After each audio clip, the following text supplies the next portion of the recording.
The Poet X, page 41. Final draft of assignment 1, what I actually turn in. Xiomara Batista, Friday, September 7th. Miss Galiano, the most impactful day of my life, final draft. When I turned 12, my twin brother saved up enough lunch money to get me something fancy, a notebook for our birthday. I got him some steel knuckles so he could defend himself, but he used them to conduct electricity for a science project instead. My brother's a genius. The notebook wasn't the regular marble kind most kids use. He bought it from the bookstore. The cover is made of leather, with a woman reaching to the sky etched on the outside and a bunch of motivational quotes scattered like flower petals throughout the pages. My brother says I don't talk enough, so he hoped this notebook would give me a place to put my thoughts. Every now and then, I dress my thoughts in the clothing of a poem. Try to figure out if my world changes once I set down those words. This was the first time someone gave me a place to collect my thoughts. In some ways, it seemed like he was saying that my thoughts were important. From that day forward, I've written every single day. Sometimes it seems like writing is the only way I keep from hurting. The routine is the same every school year. I go straight home after school, and since Mami says that I'm la niña de la casa, it's my job to help her out around the house. So after school, I eat an apple, my favorite snack, wash dishes, and sweep.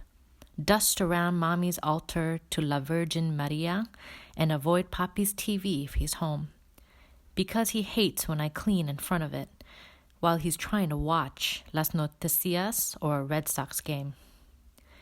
It's one of the few things Twin and I argue about, how he never has to do half the cleaning shit I do, but is still better liked by Mami.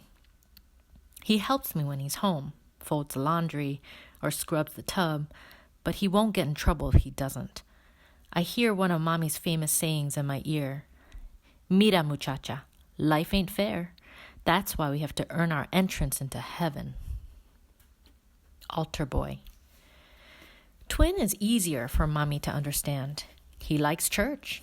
As much of a science geek as he is, he doesn't question the Bible the way that I do. He's been an altar boy since he was 8. Could quote the New Testament in Spanish and English since he was 10. Leads discussions at Bible study even better than the priest. No disrespect to Father Sean. He even volunteered at the Bible camp this summer, and now that school started, he'll miss the Stations of the Cross dioramas his campers made from popsicle sticks, the stick figure drawings of Mary in the manger, the mosaic made of marbles that he hung in the window of our room. The one that I threw out this afternoon while I was cleaning. Watched it fall between the fire escape grates. For a second, it caught the sun in 100 colors until it smashed against the street. I'll apologize to Twin later. Say it was an accident. He'll forgive me. He'll pretend to believe me. Twin's name. For as long as I can remember, I've only ever called my brother Twin. He actually is named after a saint, but I've never liked to say his name. It's a nice name, or whatever. Even starts with an X, like mine. But it just doesn't feel like the brother I know. His real name is for Mami, teachers, Father Sean. But Twin? Only I can call him that. A reminder of the pair will always be. More about Twin. Although Twin is older by almost an hour, of course the birth got complicated when it was my turn. He doesn't act older. He is years softer than I will ever be. When we were little, I would come home with bleeding knuckles, and Mami would gasp and shake me. Muchacha, siempre peleando. Why can't you be a lady? Or like your brother. He never fights. This is not God's way. And Twin's eyes would meet mine across the room. I never told her he didn't fight because my hands became fists for him. My hands learned how to bleed when other kids tried to make him into a wound. My brother was birthed a soft whistle, quiet, barely stirring the air, a gentle sound. But I was born all the hurricane he needed to lift and drop those that hurt him to the ground. Tuesday, September 11th. It's only the first week of 10th grade. And high school is already a damn mess.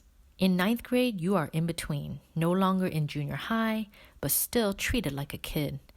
In 9th grade, you are always frozen between trying not to smile or cry until you learn that no one cares about what your face does, only what your hands will do. I thought 10th grade would be different, but I still feel like a lone shrimp in a stream where too many are searching for someone with a soft shell to peel apart and crush. Today, I already had to curse a guy out for pulling on my bra strap, then shoved a senior into a locker for trying to whisper into my ear. Big body joint, they say. We know what girls like you want. And I'm disgusted at myself for the slight excitement that shivers up my back, at the same time that I wish my body could fold into the tiniest corner for me to hide in. How I feel about attention. If Medusa was Dominican and had a daughter, I think I'd be her. I look and feel like a myth, a story distorted, waiting for others to stop and stare. Tight curls that spring like fireworks out of my scalp, a full mouth pressed hard like a razor's edge, lashes that are too long so they make me almost pretty. If Medusa was Dominican and had a daughter, she might wonder at this curse, at how her blood is always becoming some fake hero's mission, something to be slayed, conquered. If I was her kid, Medusa would tell me her secrets, how it is that her looks stop men in their tracks, why they still keep on coming, how she outmaneuvers them when they do. Saturday, September 15th, games. With one of our last warm weather Saturdays, twin Caridad and I go to the Goat Park on the Upper West Side. Outside of ice skating when we were little, neither twin nor I are particularly athletic, but Caridad loves trying new social activities, and this week it's a basketball tournament. The three of us have always been tight like this, and although we're different, since we were little, we've just clicked. Sometimes twin and Caridad are the ones who act more like twins, but our whole lives we've been friends. We've been family. Already we feel the chill that's biting at the edge of the air. It will be hoodie weather soon, and then North Face weather after that. But today it's still warm enough for only t-shirts. And I'm kind of glad for it because the half-naked ball players, they're fine. Running around in ball shorts and no tees, their muscles sweaty, their skin flushed. I lean against the fence and watch them race up and down the court. Caridad is paying attention to the ball movement, but Twin staring as hard as I am at one of the ballers. When he catches me looking, Twin pretends to clean his glasses on his shirt. When the game is over, the Dickman team won. We shuffle away with the crowd. But just as we get to the gate, one of the ball players, a young dude about our age, stops in front of me. Saw you looking at me kind of hard, Mami. Damn it. Recently, I haven't been able to stop looking. At the drug dealers, the ball players, random guys on the train. But although I like to look, I hate to be seen. All of a sudden, I'm aware of how many boys on the ball court have stopped to stare at me. I shake my head at the baller and shrug. Twin grabs my arms and begins pulling me away. The baller steps to Twin. Oh, is this your girl? There's a lot of body for someone as small as you to handle. I think she needs a man a little bigger. When I see his smirk and his hand cupping his crotch, I break from Twin's grip, ignore Caridad's intake of breath, and take a step until I'm right in Homeboy's face. Homie, what makes you think you can handle me when you couldn't even handle the ball?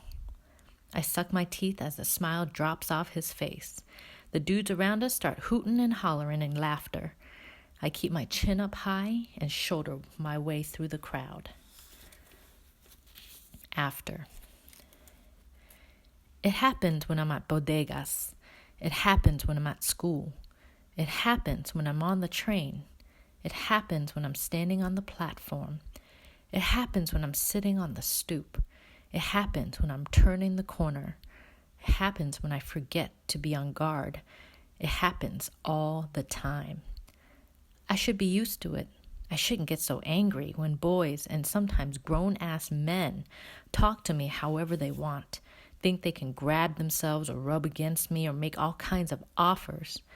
But I'm never used to it, and it always makes my hands shake, always makes my throat tight. The only thing that calms me down after Twin and I get home is to put my headphones on to listen to Drake, to grab my notebook and write and write and write all the things I wish I could have said, make poems from the sharp feelings inside that feel like they could carve me wide open. It happens when I wear shorts. It happens when I wear jeans. It happens when I stare at the ground. It happens when I stare ahead. It happens when I'm walking. It happens when I'm sitting. It happens when I'm on my phone. It simply never stops. Okay? Twin asks me if I'm okay, and my arms don't know which one they want to become. A beckoning hug or falling anvils. And Twin must see it on my face. This love and distaste I feel for him. He's older by a whole 50 minutes. And a guy, but never defends me. Doesn't he know how tired I am? How much I hate to have to be so sharp-tongued and heavy-handed? He turns back to the computer and quietly clicks away, and neither of us has to say we are disappointed in the other. Sunday, September 16th, on Sunday. I stare at the pillar in front of my pew so I don't have to look at the mosaic of saints or the 6-foot sculpture of Jesus rising up from behind the priest's altar. Even with the tambourine and festive singing these days, church seems less party and more prison. During communion, ever since I was 10, I've always stood with the other parishioners at the end of Mass to receive the bread and wine. But today, when everybody thrusts up from their seats and faces Father Sean, my ass feels bolted to the pew. Caridad slides past, her right brow raised in question, and walks to the front of the line. Mami elbows me sharply, and I can feel her eyes like bright lampposts shining on my face. But I stare straight ahead, letting the stained glass of La Madre Maria blur into a rainbow of colors. Mami leans down. Mira, muchacha, go take God. Thank him for the fact that you're breathing. She has a way of guilting me compliant. Usually it works. But today, I feel the question sticking to the roof of my mouth like a wafer. What's the point of God giving me life if I can't live it as my own? Why does listening to his commandments mean I need to shut down my own voice? Church Mass. When I was little, I loved Mass. The clanging tambourines and guitar, the church ladies singing hymns to merengue rhythms, everyone in the pews holding hands and clapping. My mother, tough at home, would cry and smile during Father Sean's mangled Spanish sermons. It's just when Father Sean starts talking about the scriptures that everything inside me feels like a too full, too dirty kitchen sink. When I'm told girls shouldn't. When I'm told to wait, to stop, to obey. When I'm told not to be like Delilah, Lot's wife, Eve. When the only girl I'm supposed to be was an impregnated virgin who was probably scared shitless. When I'm told fear and fire are all this life will hold for me. When I look around the church and none of the depictions of angels or Jesus or Mary, not one of the disciples look like me, morenita and big and angry. When I'm told to have faith in the Father, the Son, in men, and men are the first ones to make me feel so small. That's when I feel like a fake, because I nod and clap and amen and alleluia, all the while feeling like this house, his house, is no longer one I want to rent. Not even close to haikus. Mami's back is a coat hanger, her anger made of the heaviest wool. It must keep her so hot. Mira, muchacha, when it's time to take the body of Christ, don't you ever opt out again. But I can hold my back like a coat hanger too, straight and stiff and unbending beneath the weight of her hard glare. I don't want to take the bread and wine, and Father Sean says it should always and only be done with joy. Mami gives me a hard look. I stare straight ahead. It's difficult to say who's won this round. Holy water. I just don't know about that girl, Mami loud whispers to Papi. They never think that Twin and I can hear. But since they barely say 2 words to each other unless it's about us or dinner, we're always listening when they speak. And these flimsy Harlem walls barely muffle any sound. Recently, she's got all kinds of devils inside of her. They probably come from you. I've talked to Padre Sean, and he said he'll talk to her at confirmation class. And I went to tell Mami. Father Sean talking to me won't help.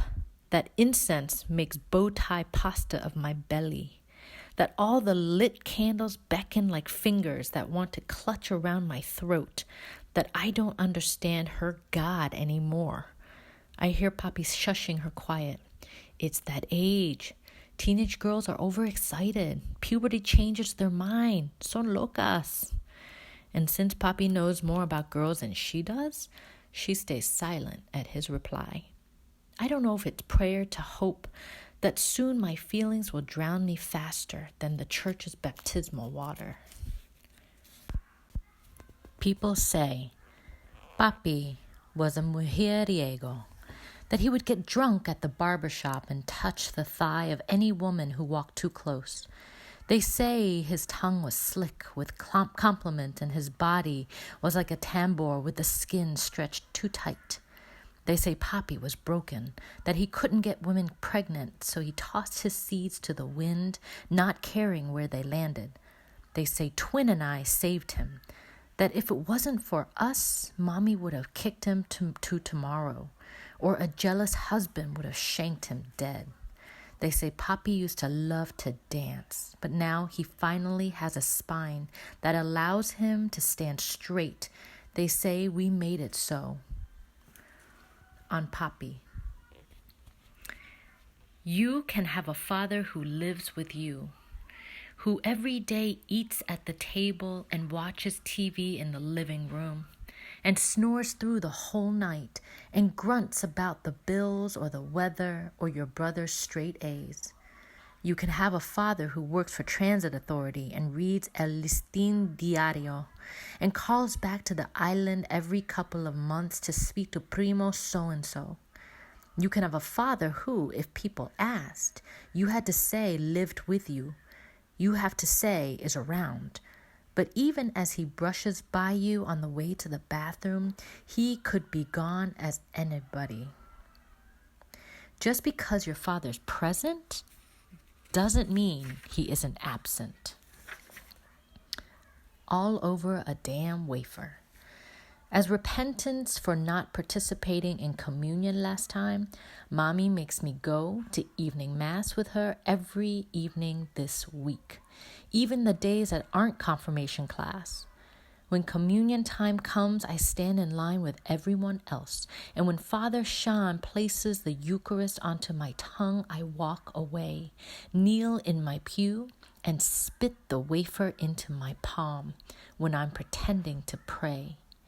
I can feel the hot eyes of the Jesus statue watching me hide the wafer beneath the bench where his holy body will now feed the mice.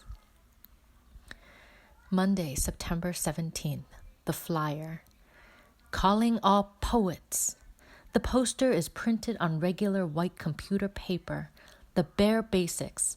Spoken word poetry club, calling all poets, rappers, and writers. Tuesdays, after school. See Miss Galiano in room 302 for details. It's layered behind other more colorful and bigger lettered announcements, but it still makes me stop halfway down the staircase as kids late to class try their best to accidentally make me topple down the stairs. But I'm rooted to the spot, a new awareness buzzing over the noise. This poster feels personal, like an engraved invitation mailed directly to me. After the buzz dies down, I crumple the flyer in my backpack, balled and zipped up tight. Tuesdays, I have confirmation class. Not a chance Mommy's gonna let me out of that. Not a chance I want anyone hearing my work. Something in my chest flutters like a bird whose wings are being gripped still by the firmest fingers. Tuesday, September 18th, Aman. After 2 weeks of bio review, safety lessons, and blase blah blah, we're finally starting real work. A boy, Aman, is assigned as my lab partner. I saw him around last year, but this is our first class together. He shifts at the 2-person desk we share and his forearm touches mine. After a moment, I shift on purpose, liking how my arm brushes against his. I pull away quickly. The last thing I need is for someone to see me trying to holla at a dude in the middle of class. Then I'll really be known as fast. But it's like his forearm brush changed everything. Now I notice how I'm taller than him by a couple of inches, how full his mouth is, how he has a couple of chin hairs, how quiet he is, how he peeks at me from under his lashes. Near the end of class, as we both stare at the board, I let my arm rest against his. It seems safe, our silence. Whispering with Caridad later that day. X. There's this boy at school. C. This is why your mom should have sent you with me to St. John's. X. Are you kidding? Half those girls end up pregnant before graduating. C. No exageres, Zio. And we're going to get in trouble. We're supposed to be annotating this verse. X. You and I could break this verse down in our sleep. It's not wrong to think a boy is fine, you know. C. It's wrong to lust, Zio. You know it's a sin. X. We're humans, not robots. Even our parents lusted once. C. That's different. They were married. X.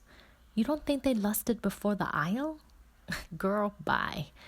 Anyways, there's a boy at school. He's cute. His arm is warm. C. I don't even want to know what you mean by that. Is that code for something? Stop being fresh. X. Caridad, you always trying to protect me from my dirty mind. Of warm arms. C. Sometimes I think I'm the only one trying to protect you from yourself. What twin be knowing? As I'm getting ready for sleep, I'm surprised to see the crumpled poetry club flyer neatly unfolded and on my bed. It must have fallen out of my bag. Without looking up from the computer screen, Twin says in barely a whisper, "This world's been waiting for your genius a long time." My brother is no psychic, no prophet, but it makes me smile. This secret hope we share, that we are both good enough for each other and maybe the world too. But when he goes to brush his teeth, I tear the flyer into pieces before Mommy can find it. Tuesdays for the foreseeable future belong to church, and any genius I might have belongs only to me. Sharing. Although Twin and I are super different, people find it strange how much we share. We shared the same womb, the same cradle, and our whole lives the same room. Mami wanted to find a bigger apartment, told Papi we should move to Queens or somewhere far from Harlem, where we could each have our own room. But apparently, although Papi had changed, he still stood unmoved, said everything we could want was here, and sharing a room wouldn't kill us. And it hasn't, except I once heard a rumor that goldfish have an evolutionary gene where they'll only develop as big as a tank they're put into. They need space to stretch. And I wonder if Twin and I are keeping each other small, taking up the space that would have let the other grow. Questions for Miss Galiano. I'm one of the first students in English class the next day, and although I promised myself I would keep my lips stapled together when Miss Galiano asks me how I'm doing, the words trip and twist their ankles trying to rush out my mouth. So you run the poetry club, right? She doesn't laugh, cocks her head and nods. Yes, we just started it this year, spoken word poetry club. And my face must have been all kinds of screwed up, confused, because she tries to explain how spoken word is performed poetry, but it all sounds the same to me, except one is memorized. It might be easier if I showed you. I'll pull a clip up as today's intro to class. Are you thinking of joining the club? I shake my head no. She gives me that look again. When someone who doesn't know you is sizing you up like you're a broken clock and you're trying to translate the ticks. Spoken word. When class starts, Miss Galiano projects a video. A woman on stage, her voice quiet, then louder and faster like an express train picking up speed. The poet talks about being black, about being a woman, about how beauty standards make it seem she isn't pretty. I don't breathe for the entire 3 minutes while I watch her hands and face, feeling like she's talking directly to me. She's saying the thoughts I didn't know anyone else had. We're different, this poet and I, in looks, in body, in background, but I don't feel so different when I listen to her. I feel heard. When the video finishes, my classmates, who are rarely excited by anything, clap softly. And although the poet isn't in the room, it feels right to acknowledge her this way, even if it's only polite applause. My own hands move against each other. Ms. Galiano asks about the themes and presentation style, but instead of raising my hand, I press it against my heart and will the chills on my arms to smooth out. It was just a poem, Xiomara, I think, but it felt more like a gift. Wait, is this what Miss Galiano thinks? I'm going to do her poetry club? She mentioned competition, and I know slam is just that, but she can't think that I, who sit quietly in her classroom, who only speaks to get someone off my back, will ever get on stage and say any of the things I've written out loud to anybody else. She must be out her damn mind. Holding a poem in the body. Tonight, after my shower, instead of staring at the parts of myself, I want to puzzle piece into something else. I watch my mouth memorize one of my poems. Even though I don't ever plan on letting anyone hear it, I think about that poetry video from class. I let the words shape themselves hard on my tongue. I let my hands pretend to be punctuation marks that slash and point and press in on each other. I let my body finally take up all the space it wants. I toss my head and screw up my face and grit my teeth and smile and make a fist, and every one of my limbs is an actor trying to take center stage. And then Mami knocks on the door and asks me what I'm in here reciting. That it better not be more rap lyrics. And I respond, verses. I'm memorizing verses. I know she thinks I mean Bible ones. I hide my notebook and my towel before heading to my room and comfort myself with the fact that I didn't actually lie. J.Cole versus Kendrick Lamar. Now that we're doing real labs, Aman and I are forced to speak. Mostly we mumble under our breath about measurements and beakers, but I can't forget what I told Caridad. I want to get to know him. I ask him if he has a new J. Cole album, shuffle papers as I wait for him to answer. Aman signs his name beneath mine on the lab report. The bell rings, but neither of us moves. Aman straightens, and for the first time, his eyes lock into mine. Yeah, I got Cole, but I'd rather the Kendrick Lamar. We should listen to his new albums together sometime. Asylum. When my family first got a computer, Twin and I were about 9. And while Twin used it to look up astronomy discoveries or the latest anime movies, I used it to stream music. Flipping the screen from music videos to Khan Academy tutorials whenever Mami walked into the room. I fell in love with Nicki Minaj, with J. Cole, with Drake and Kanye, with old school rappers like Jay-Z and Nas and Eve. Every day I searched for new songs and it was like applying for asylum. I just needed someone to help me escape from all the silence. I just needed people saying words about all the things that hurt them. And maybe this is why Papi stopped listening to music, because it can make your body want to rebel, to speak up. And even that young, I learned music can become a bridge between you and a total stranger. What I tell Aman? Maybe. I'll let you know. Dreaming of him tonight. A boy's face in my hands, but he's nearly a man. Memories of Mami's words almost lash my fingers away, but still I brush upward against the grain and prickle and bristle of a light beard at his jaw. His cheekbones rise like a sun, the large canvas of a forehead, a nose that takes space. This is a face that doesn't apologize for itself. The boy moves his body closer to mine, and I can feel his hands drop down from my waist to my hips, then brushing up toward these boobs I hate, that I now push at him like an offering. His hands move so close, our faces move closer, and then my phone alarm rings, waking me up for school. In my dreams, his is a mouth that knows more than curses and prayer. More than bread and wine, more than water, more than blood, more. Thursday, September 20th. The thing about dreams. When I get to school, I know I won't be able to look Aman in the face. You can't dream about touching a boy and then look at him in real life and not think he's going to see that dream like a face full of makeup blushing up your cheeks. But even though I'm nervous when I get to bio, the moment I sit down next to him, I calm down.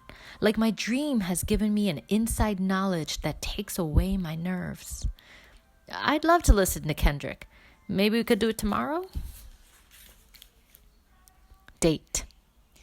This doesn't count as a date or even anything sinful. Just 2 classmates meeting up after school to listen to music. So I try not to freak out when Aman agrees to our non-date. Mami's dating rules. Rule 1, I can't date. Rule 2, at least until I'm married. Rule 3, see rules 1 and 2. Clarification on dating rules. The thing is, my old school Dominican parents do not play. Well, mostly Mami. I'm not sure Papi has any strong opinions, or at least none he's ever said. But Mami's been telling me early as I can remember I can't have a boyfriend until I'm done with college. And even then, she got strict rules on what kind of boy he better be. And Mami's words have always been scripture set in stone, so I already know. Going to a park alone with Aman might as well be the 8th deadly sin. But I can't wait to do it anyway. Friday, September 21st. Feeling myself. All last night, I held the secret of meeting Aman like a candle that could too easily be blown out. Anytime Mami said my name or twin looked in my direction, I waited for them to ask what I was hiding. This morning, I ironed my shirt. A for sure sign I'm scheming since I hate to iron. But no one says anything about the shirt or my new shea butter scented lip balm. And when I slide my jeans up my hips and shimmy into them, my legs feel powerful beneath my hands. And I smile over my shoulder at my bubble butt in the mirror.